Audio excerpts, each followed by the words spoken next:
Hello and welcome back to the Write Your Path podcast. My name is Lolly Spindler. I'm a writer, editor, book doula, and writing coach. And today we have my good friend Mia Littlejohn, who's here to talk with us. She is another consultant. She had her first consulting freelancing business, and then she moved into building her own business, just like me. We have very similar paths in that regard. So welcome to the show, Mia. Thank you. What a great intro. Oh, I appreciate it. Okay. Yes. I know. I was thinking about it today and I was like, I know you have your two businesses. Mm-hmm. And I was like, that's really interesting because my first one was very much based on freelancing and consulting.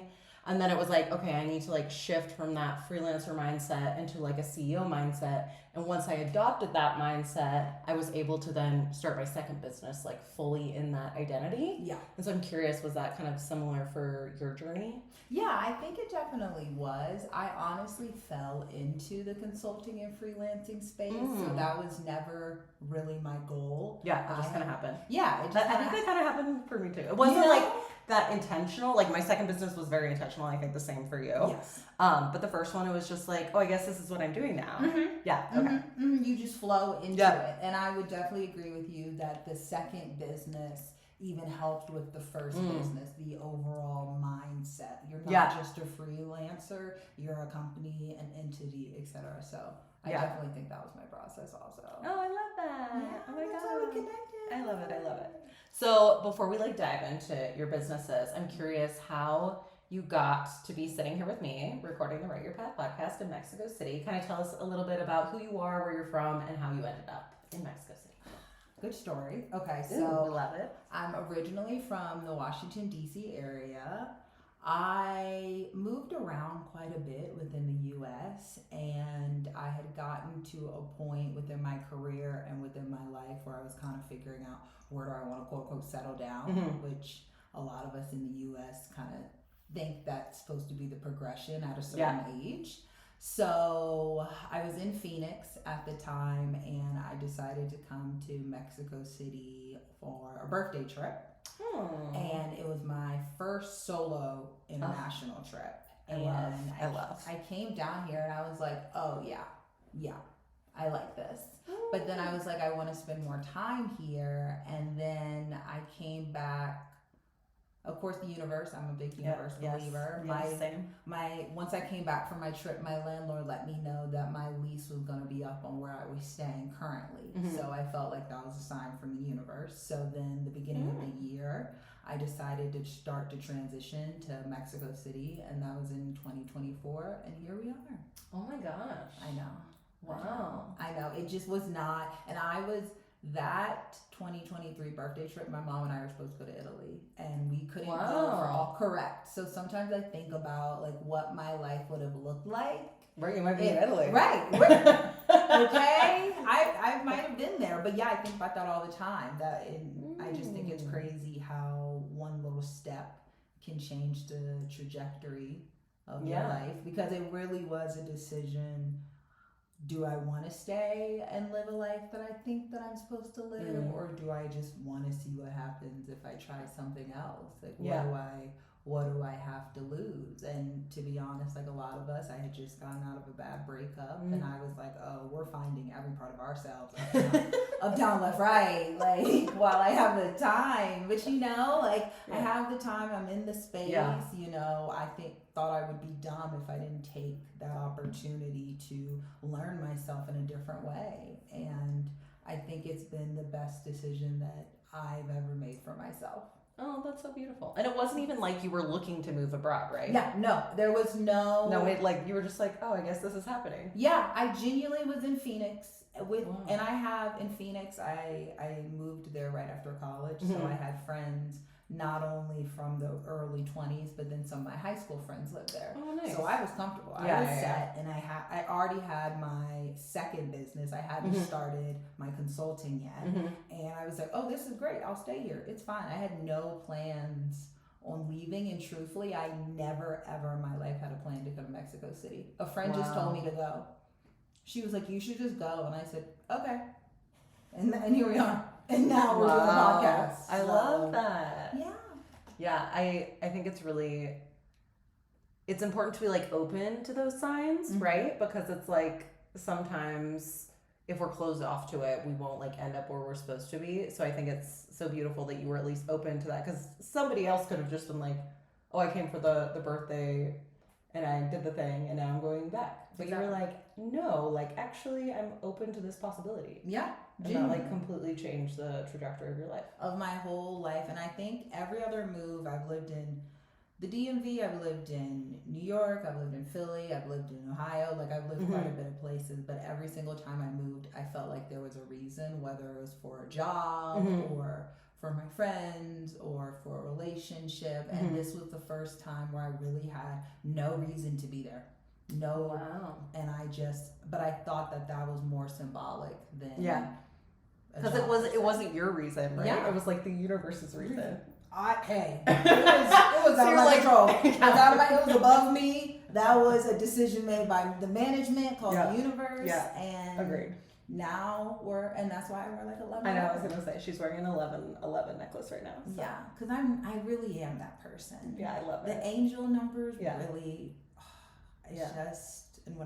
And then that was another thing that I came here for 2 months and I would just see angel numbers everywhere. Oh wow! Every single place, and I was like, "This is it. This is it. This is my time to shine." Oh my god, I love it. What do you think angel numbers mean? Because I'm curious. Because everybody I feel like has a different, like they have a different meaning for them. So I'm just curious what yours is for you. I think angel numbers for me is just the encouragement from the universe. That's all it is. I don't think it's this huge message, but it's letting the universe know to pay attention to what you're feeling and what you're thinking in those moments. Yeah. So if you're down and out and you're questioning, do I maybe need to leave this job or relationships, and you start seeing angel numbers, it's probably time to go. But if you're in a happy place, like when I was here and I was trying to figure it out, I started seeing angel numbers and I was really happy and things were connecting and I just felt so much encouragement from the universe. Oh, I love that. Yeah. I see it similarly. Like it's like our highest self, like our already like actualized self-realized self, like coming back and being like, you're on the right path, keep going.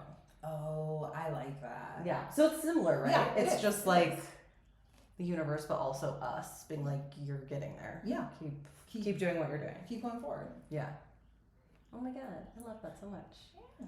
So tell us a little bit about how you started Mood Mail. That is your baby business, right? And then also like how did that come out of your consulting business, or did your consulting business kind of come out of that? Like how did those two kind of intertwine and overlap? Wow, I guess I've never actually talked about this. So a little bit of background about me. My background has always been in nonprofit, specifically fundraising.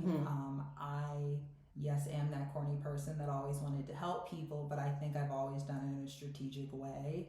I realized that money moves the mission, and that's a very fundraising term. So like, please, excuse me, but it's true. I decided to work in the finance side of nonprofits so I can actually make sure things are being done. So I started Mood Mail in 2020. Okay. And I did start it during the pandemic. Oh, nice. And I was still working full time. Currently, I was in New York. Okay. And I worked at the American Heart Association. Oh, wow. And we were locked down.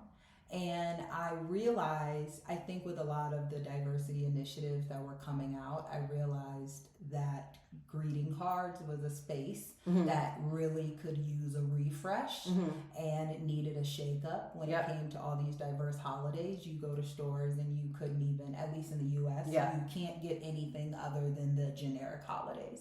So in 2020, I genuinely woke up one day and decided that I wanted to start a greeting card line. I love that. That's very much the type of person I am. I'll wake up and I'll be like, this is what I think I'm going to do this. Are you Capricorn? I have a Capricorn stellium. There we go. Okay. There we go. Yep. It's I was like, there's some in there. It's strong. I have some in there too. It's so strong. It's so strong. But it is. I just decided that's what I wanted to do. And then from there, I found printers. I designed all of them. I did all the marketing. I created the website. Wow. Like one-man shop. And I really, really love and enjoy working with Mood Mail because I think as a creative person that I never really claimed that title.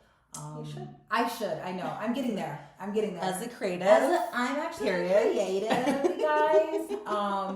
But as a creative, greeting cards, I love being able to come up with different concepts or different things. And also, too, it's a lot of different parts of me. It's my creativity. It's my wit all in one. So I started with greeting cards and then expanded to other paper products over the years, which has really been great. But I realized in trying to have a business and working full time, I was going crazy. I wasn't making it. It wasn't going well. I think around 2023, I was living in Philadelphia. Mood Mel was doing really good. I had just been entered into a program with the 76ers and Legal Zone. Wow. Yeah, and That's amazing. It was great, but then I'm doing press, or I'm going to events, and I'm doing little things, and I'm working my full-time job, and I was unwell. Yeah, I can admit that. So I think I realized that I needed some sort of change, but I knew that my business wasn't at the place that it really needed to be for me to fully. I understand a lot of people just completely go balls to the wall entrepreneurship, but I have definitely been slower when it comes to letting go of some of my income, because I do feel like it has allowed me to expand the business. So, and I think that's really smart. Like a lot of people like you said, will just like go into it 100%. But I always tell like my students, start it on the side when you do have that full-time income, so you can see what works and what's not working, what clients you like to work with, what clients you don't like to work with. Correct. Then once you have like those, let's say 3 to 5 stable clients, and you're able to like, you have just this making the same amount of money or even more, then you have like the security and the safety to then make that your full-time passion, right? Correct. Yeah. Correct. And I've always really been that way, but I realized that I needed to decrease my working space to really make sure that I can step into that business role, that CEO role. So I want to say that was 2023. So 2024 is when I came here. And then I also realized, okay, on top of not only having a business, I'm working outside of the U.S. So what does that really look like? And how do I manage that? And how do I get that income? So that's how I fell into consulting, because I needed the flexibility to not only be able to be here, but then at the same time to be able to do my business. So that is truthfully, that's the journey of Mood Mail. That's the journey of consulting. I've been consulting around 2 years now for smaller nonprofits within the U.S. And I've done one that was within Guatemala and Nicaragua too. But yeah. Wow. And I really enjoy it, because truthfully, I'm not throwing shade at anybody, but I always went into nonprofit because I genuinely wanted to help people. Want to make a difference. There are some people that I'm like, you maybe need help yourself, go to a therapist, but I'm here to help the kids. But working at one nonprofit really limits kind of your reach. So consulting, I'm able to work with different initiatives that I'm passionate about, which... Oh, I love that. Yeah. So did you end up keeping like your full-time job as a client? Oh, you did? Okay, that's great. Because I also recommend that to people if they can. Like just transitioning from like the full-time role into a consulting role. So you still have like those relationships, and you have like a foundation that you can build on. Correct. Oh, that's amazing. Yeah. And then how do you find new clients when you're ready to bring them on, or how did you find the clients you currently have? A couple of different ways. I think relationships, obviously, that's probably been my biggest one. Referral based. I've mostly been referral based. Gotcha. I have no problem being honest. You know, I'm not putting out marketing ads or anything. You know? But I've been in the nonprofit space a good amount of times, and like I said, I've worked at American Heart, I've worked at Make-A-Wish, I worked at Planned Parenthood. So I worked at a couple. So I've always tried to make sure I kept my contacts from. I love that. And do you have like ethical considerations when you're considering taking on a client? Yes. So they have to be like values aligned with you? Yes. Okay. Yes. Then that's another thing that I really enjoyed, because I've worked at a lot of the big institution nonprofits, and a lot of them are great. there are some that are not great, or their donors aren't great. And when you're in an institution, there's not really much you can do or say because they've been there for so long. They have the brand identity, etc. So being in the consulting space, I'm really able to pick and choose organizations that I really care about. I love that.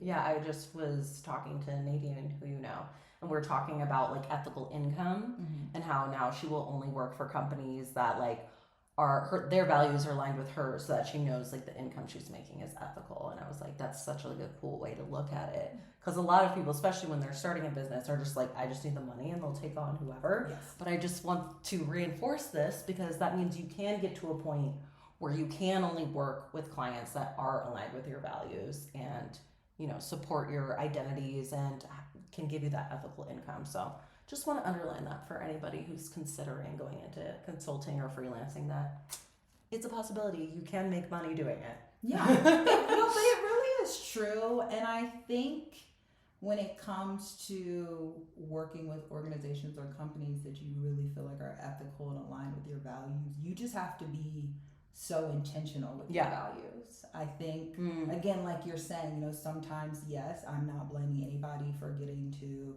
a desperate place when it comes to money. You know, I can't tell anybody what to do with their family and their household, but I have been very intentional in doing research, seeing things, looking at donors, making sure I'm really understanding this organization so I can feel good about it. But at the same time, too, I have also been in situations, I was in a situation recently with an organization where I just dismissed myself because I didn't feel like, because sometimes you don't know. Sometimes a lot of these people or a lot of these places, they will put on kind of a front, like they are one thing when they're complete others. But again, that's me being very intentional with my values. I saw things that I didn't like, and I made sure that I was in a position to say, hey, I'm going to need to head out. Good for you. Because I can't. And do you give a reason, or you just know? I mean, one of my problems, I'm a little too honest sometimes. I love it though. And I usually do. They're like, here's what you can work on. Oh, I love it. If there's something you need to say, well, how long we got, girl? Because I'm on my way out, so y'all should know anyway. And nothing that's just criticism, just honest feedback. Because again, I really do care about it. Could I have gone into another field? Yes. Have I pivoted out of nonprofit before? I was in tech for like 2-3 years, and I was like, I'm losing brain cells, y'all. This ain't real. I said, none of this is real. Like, at least with nonprofit, I can go to sleep at night hating my boss, but knowing that a child was helped. That's true. But that doesn't happen in tech. No. But it's like I'm here because I want to be here, so I could be somewhere else. So I really care. And then it's almost like free consulting at the end. It's like, here's where you have room for improvement. Hey, just saying. Right? Just saying. I think that's very valuable. I try to be valuable. And honestly, I know that I love consulting, but I know that I don't want to further it, you know, so I think it's really great for where I am in my life. Meaning like you don't want more clients, you don't want to like expand that part? No, not really. I think I try to keep my client base as small as possible, to be honest, because again, the whole purpose of me going into this is so I can also work on my business. So if I'm getting more clients, then that's taking me away from the purpose. I always try to make sure I follow my own personal mission. I love that. But no more like than two. Because then you're also, not only do you have time to invest in your like baby business, that's like where your passion is, but also it helps you balance like that work-life balance. And so you have time to like walk to Chapultepec like you did today. Exactly. And I talk about burnout so much. I was burnt out Barbie at one point. I was the. Was there a burnt out Barbie in the Barbie movie? No, but there should have been one, and it would have been me. Like, in Barbie 2, because there will be a Barbie 2. There's way too much money. They won't not do a Barbie. It's probably. We should write to them and be like, you need a burnt out Barbie. Hi. So there's a couple of suggestions that we want to make. I'm a consultant, so this is what I do, but I've never I didn't always have this luxury. I was very much a 9 to 5 person. So now that I've transitioned to consulting and entrepreneurship, I don't take that for granted at all. I don't take the flexibility at all. I try to use my work-life balance time in the best way possible. And I also recognize that not everybody gets to live with this flexibility. So I try to also use those moments to just be grateful. I love that. So what does like a typical day look like for you? Okay, so this is what your life could look like. A day in the life if you're Mia. I like to. Mine's not terrible, I will say, because there are some where I'm like, you are lying. Oh, yeah. You know? So I like to wake up. I like to do my gratitude journal because truly I like to try to wake up in gratitude. Yeah. I try to have quiet time as much as possible. I don't like to talk for the first like 30 minutes to an hour that I'm up. So I'll just pitter patter around my house. I like to check my emails to see if there's anything on fire or not. If there's anything on fire, let's just answer it really quickly. Then I like to go get my morning coffee, sede. Love sede. Love sede. It's a good grab and go. It's a good grab What's your order at sede? I'm plain. I like the Spanish latte. Okay, I do the pistachio. Oh yeah, I like the pistachio. But sometimes it gets stuck, and I have a texture thing, and but love sede. Then I like to do my morning walk. I like to walk around Parque Mexico. I like to get some vitamin D. Love that. That's usually when I call my mom. And I talk to my mom 3 times a day probably. Oh my God. If not more. Mom, don't listen to that. I know. I call her like maybe once every 2 weeks. Oh no, I'm like, hey, sorry, Mom. Hey, bad on the phone. What do you think about? And then, I try to get some fresh air. It really helps me. Then I go do some work for a couple of hours. Then I try to take another walk. Wow. Yeah, I like to walk a lot. Yeah, I like fresh air more. Yeah, I just, again, I try to use my time. Yeah, that's good. Or sometimes, like today, I took a call in the park. Oh, that's so nice. Because I need to be out. I don't need to be in my house all the time because I love to be in my house. I know, I'm the same. This is why, even though I don't want a dog, I love dogs. Yeah. Even though I don't want a dog, I'm always like, I should get one because it would force me to go walk it. Yeah. But you're able to do that. No, just by willpower, which is impressive. I force myself because I'm not really doing any classes or going to the gym. So I tell myself, I'm like, number 1, you need some sun. You need some vitamin D. Number 2, you need to walk around. Number 3, get off your phone. Yeah. I am a scroller. Yeah. It's terrible. So I will just force myself. I feel like so many of us are addicted to our phones and we don't even realize it. Yeah. Because it's so normalized. It's so bad. And I'm trying to become more aware of it. Me too. And it's like, so I turn off all notifications. So if you call me, this is why I don't answer because my phone's always on silent. Yeah. So at least like it's not like pinging all the time and like distracting me from like whatever I'm doing. Fully. But I'm still like, it's just a reflex now, like picking it up and looking at it. And I'm like, I need a little black box where I can go like put it in and like turn the key and just like leave it there. Cause I've done like a couple days of like silence before where like you don't have a phone, you don't talk anything. And I loved it. Yeah. And I was like, I should do this every Sunday. And then of course I've never done it. No. It's hard. It's hard. I'm getting better, but then also too, I'm sorry, as a business owner. That's the thing, yeah. It's like you need to be on your phone. You need to be answering an email. Are you making content? Like it's like the content. I want to put my phone down, but then the content. Don't you want the content? And then it's like then you have to engage. Like you posted it. You're putting it on the story. Did you film that bit? It's so exhausting. Yeah. But I mean, sorry. Then I'm on my phone. Yeah. And then I'm editing something. Yeah. Then I'm looking. Then I have a Pinterest board. I'm like, what am I supposed to do? Yeah. What I will cut down my TikTok time. That's all I can do. I know, because I'm like, I want to get off Instagram. Like, I don't want to be on as much, but then it's like, no, I have to like upload the reels and I have to like check the engagements. Like, is it getting the reach and blah, blah, blah. And I'm like, it's like such a necessary evil of being a business owner today. It is. I was just talking to my mom about it. It's really exhausting because at one point you could just be a business owner, but like being a content creator for your business is you have to do it. Exactly. Like we were talking about Galentine's the other day. Mm-hmm. It's like, okay, so I'm throwing things, I'm doing things. Now I need to make content of it. Am I recording this? Am I You're like, and you want to be present, especially when you're like creating an event. You want to be present in the space, but then you're like, hold on, I have to like everybody stand over there. I have to like walk through Don't the touch space. it. Like, I know. It's work. It's work. It's like a whole performative experience now. Yeah, that we can't avoid. I know.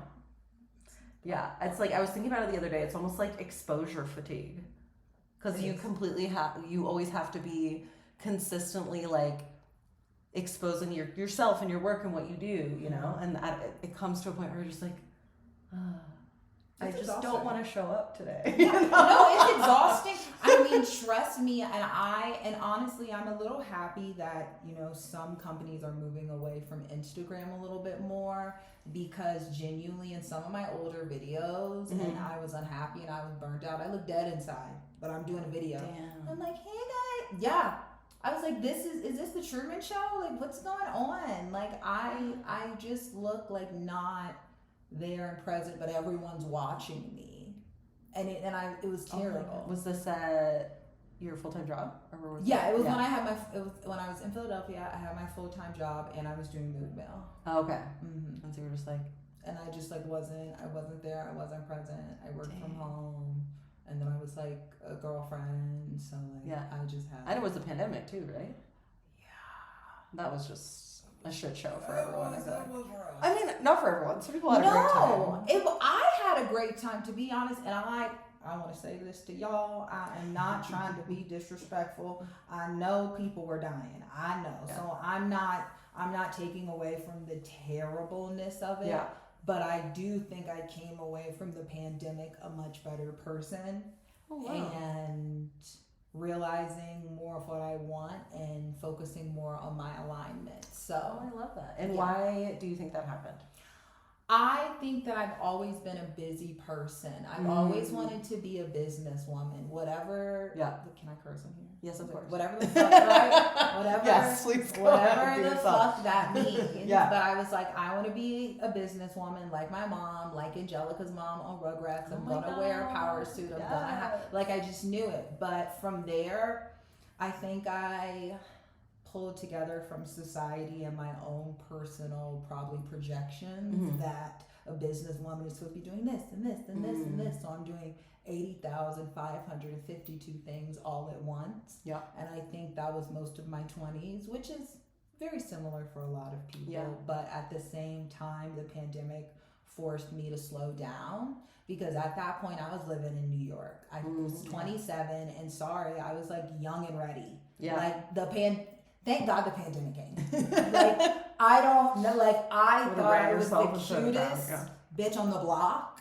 So, like, the universe was like, let me throw a global pandemic to sit her down. And I needed that. I needed to sit down and just think about myself. I mean, even during the pandemic, I quit. One thing about me, I'll quit a job. Oh, yes. But yeah, I quit a job. I was like, and had no backup plan. Yeah. I was truly on vacation, and I called my mom and I was like, I'm going to quit this job. She was like, we'll talk about it. Thank you for your support. It's like, I just need to say it out loud to you. I was like, I don't have to respond. No, I wasn't asking you anything. I was just kind of letting you know. Again, if there's something that I want to do, I just do it. But I had no backup plan. But that was the first time in my life where I was like, what do I do? Yeah. What do I do? How do I make this happen? What do I need to do next? Like, do I have faith in myself? I went back to reading a lot. I mean, I'm an only child, so I love that alone time. But again, like, I even moved. At one point, I was in New York for part of the pandemic, but then I also moved back to DC because I was like, I'm not paying New York rent to be quarantined. Yeah. Me and my two other roommates, we had a long chat at the beginning of the pandemic, and we were like, okay, everybody gets to pick a man. And you get that. You get one man. Oh man, choose wisely. Don't mess up with that man, or he can't. I chose a friend. That was smart.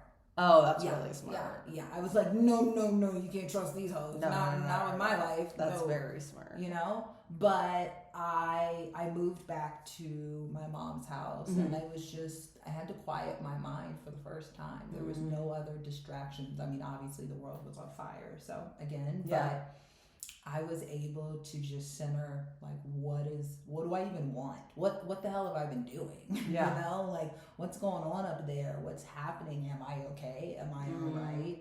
Have I healed from certain things? Or what do I need to heal with?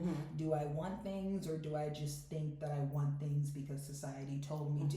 You know? Yeah. So I was able to really kind of work through a lot of those. And I thought it was really symbolic doing it in my home area. You know, it was almost, I think we focus so much on healing like the little version, but I think I healed the teenage version. Oh, I love that. That's so beautiful. Yeah, it was so for the pandemic, for me it was great. I recognize for others it wasn't, but it was good. And then also too, my childhood best friend, we traveled a lot, and that was just like really fun. It's like healing in and of itself. It was, again, healing the teenagers, because we had been friends since high school, and our joke is we had been friends since we were ugly.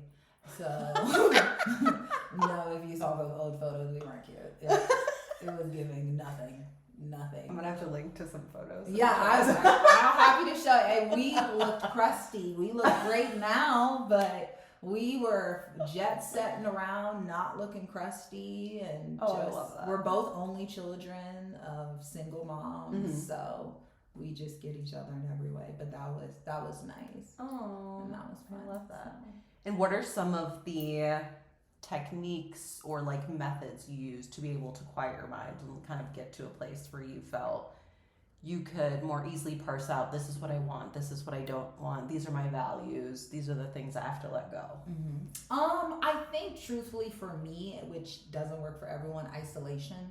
And I'm not super strict on it. Like, I can't see anybody for 3 weeks straight. Like, you know, you'll hear like a tech bro be like, I have to lock myself in the Philippines. Like, I don't need. Which is like, okay, what is going on in your life where that you have to go to that extreme of What's measures? going on? You okay, baby?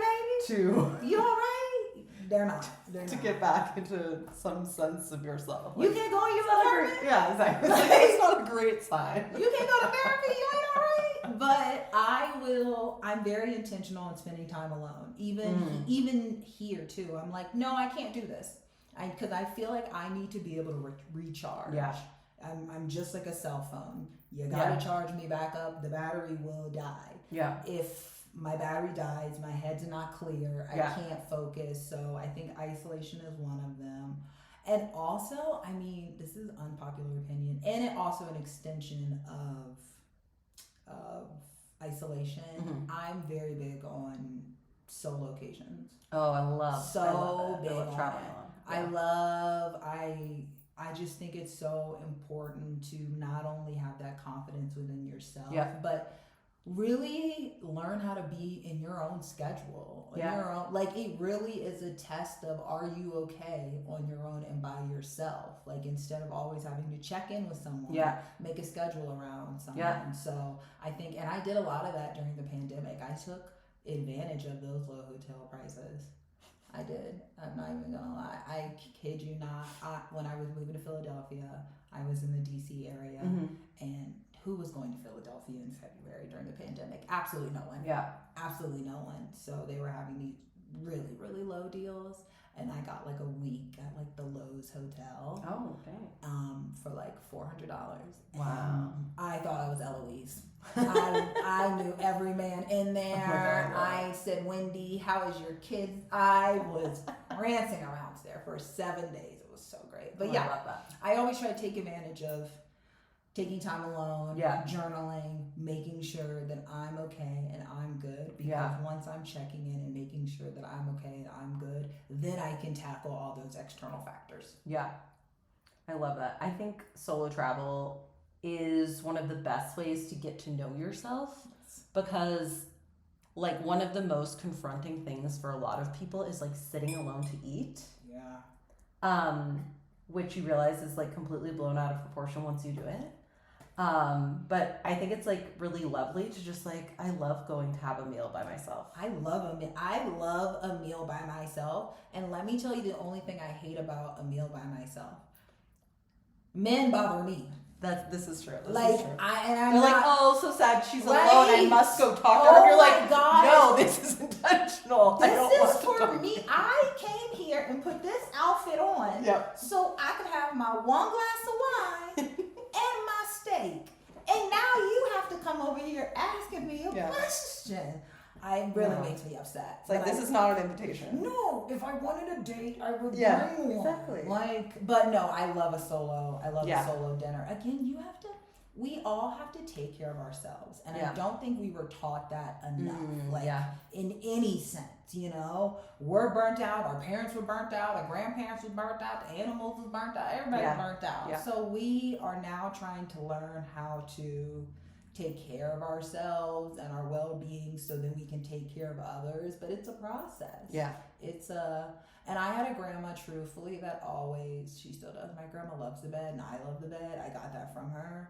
And in my mind, I'm like, that's my charger. Yeah. I feel that. That's my, plug me up. Yeah. Because I would always sleep like 10 to 12 hours when I was in high school. And my mom and dad were like, is she okay? And I was like, I just really like sleeping. I'm fine. What do you need? And also, too, what do I need to be awake for? Do you need something from me? I'm not getting in trouble. Exactly. I'm not bothering anybody. I'm not eating your food. I'm taking a nap. Yeah. So if anything, you're bothering me. Like, I am being the best child I can be. Yeah. But my mom, she's like a get up and like same. I'm a get up and goer. I am. Yeah. But if I don't have to, I'm not getting up and going anywhere. Yes, I'm the same. Yeah. What? I'm right. Anything can be done from my bed. Some mornings I'll work from bed. I don't care. If I'm having a rough morning, I bring that laptop over. Yeah. Excel could be done in bed. Yeah, it's true. It's fine. We have to do what makes us feel good. Yeah, I agree. In a healthy way. Yeah. Just find those things that like recharge you, whether it's your bed or getting dressed up and going to have a steak dinner by yourself. I love doing that. Yeah. Because when I travel alone, obviously I do that all the time, and then I come back here and I'm like, I should live my life, my everyday life, more like I do when I travel alone. Yes. Like I should go to dinner by myself more often here, which I never do. Yeah. Like out of necessity after yoga, I will go sit down and have breakfast or lunch or whatever. But it's like I don't intentionally go out to a place I want to go to dinner by myself here like I do when I'm traveling. Mm-hmm. And I'm like, every time I'm abroad, I'm like, I need to bring that mindset back. Yeah. No, home. That's true. That's true. I don't go out to dinner by myself that much. I love to do it, but I don't go out to dinner that much by myself here. Now that I think about it, I did actually recently.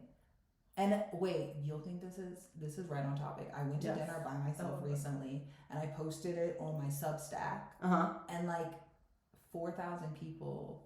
But here we go. My point is, I'm like, is no one going out to eat alone? Yeah. No. I mean, people were like, queen behavior, I said, queen behavior? You're like, you have never done this? Yeah, that's what I'm saying. It's so confronting to people. Like, they would think that that's a failure of some sort to not have someone to share a meal with. And I'm like, no. Like, it's intentionally being with yourself in that moment is so rewarding. Correct. And sometimes I like to challenge myself even more, and I like won't bring a book, or I will intentionally not look at my phone. Yeah. So I'm just like intentionally sitting with myself and my meal, and that's it. I mean, every other country does it but the U.S. If you think about it, everyone else, and it looks chic. Okay, so that's all. That's why there was in Queen Bee. Okay. I feel when I am at a good dinner, I have a good outfit, a good dinner, maybe a good book, maybe good fun. Yeah. I think we just need to learn more how to be present and be there. Yeah. Now, I might take a photo, but we're not doing a photo shoot. Yeah. I will take a photo, we're going to put this phone down, and I need to be here. I need to be present. Again, I need to be grateful for this moment. Yeah. Because I could also be somewhere else. So instead of taking advantage or being insecure or all of these things, let's just be grateful for this meal in front of you. Enjoy it morsel by morsel. You don't need to go on live.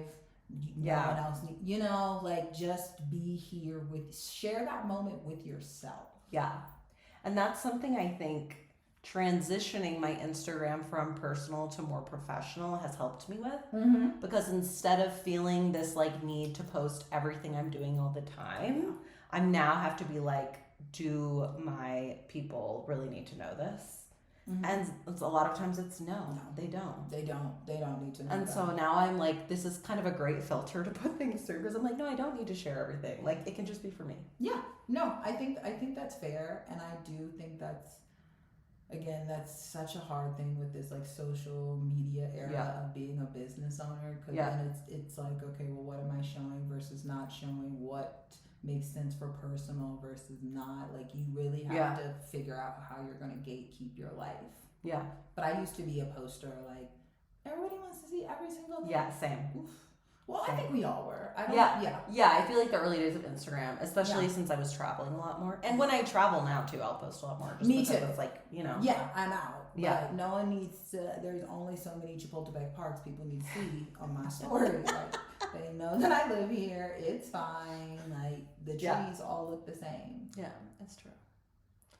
So, if you had to kind of distill down like these values that you were kind of honing during the pandemic that now you've carried with you to your life in Mexico City, personally, but also professionally in your businesses, what would those values be for you that are like most alive for you?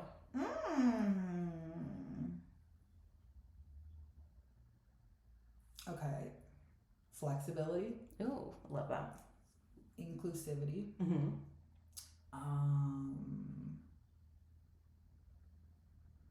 Probably alignment. Okay.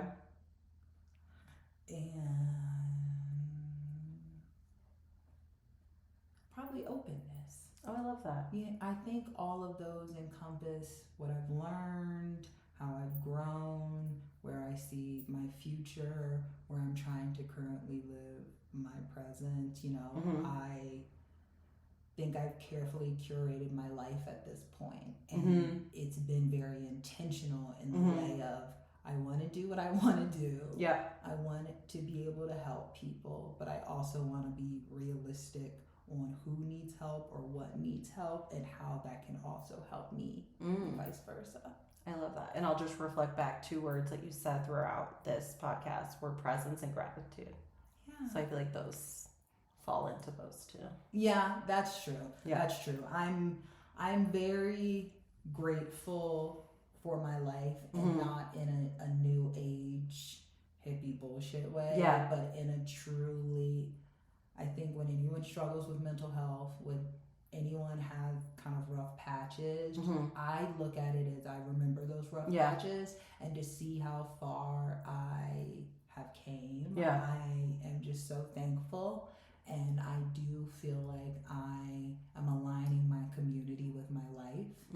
And that's been really healing to me. So I can't be anything really but grateful. I mean... And I think you get to a point that your community reflects your values back to you. Yes. Which I think is really beautiful too. Yes. It's like it gets to a point where you don't even have to like curate your community. Exactly. It just like starts, like people start entering your orbit that are kind of magnetized with the same type of energy and the same type of values that you have, which I think is really beautiful once you get to that point. Yeah, and truthfully, I think the other night I felt that just looking around and seeing some of my friends and knowing and seeing everyone have a good time and connect, and I not have to have a prompt, for us to talk about. We just all can naturally connect as a group and our experiences, and it was one of those full circle moments. Like, I didn't do this by force. I didn't curate this. Like, this all kind of came naturally, and now I'm just able to really see it in a one room. I love that. And she's talking about her Galentine's event. Yeah. Which is so lovely. And you'll be at the next one. Yeah. You'll be at the next one. Yay. That's so beautiful. Yeah. Well, thank you so much for being here. Thanks for having this. me. And if somebody would like to learn more about you or learn more about Mood Mail and how they can kind of find you, where should they look for you online? Okay, so for Mood Mail, my website is moodmailco.com. Okay. And same with the Instagram and the TikTok, Mood Mail Co. And then for my personal Instagram, it's the Mia Janelle. And then also I have a Substack, and it's Big Little Mia, if you want to hear some of my writing. Yes. Yeah. And you're in my journaling group, right? On Yes. Instagram? Yes. So you guys should also join us in there too. Come on in, guys. Yes. Well, thank you so much for being here. Thanks for having This me. was so great. And thank you everyone for listening. I'll see you next time. Ciao.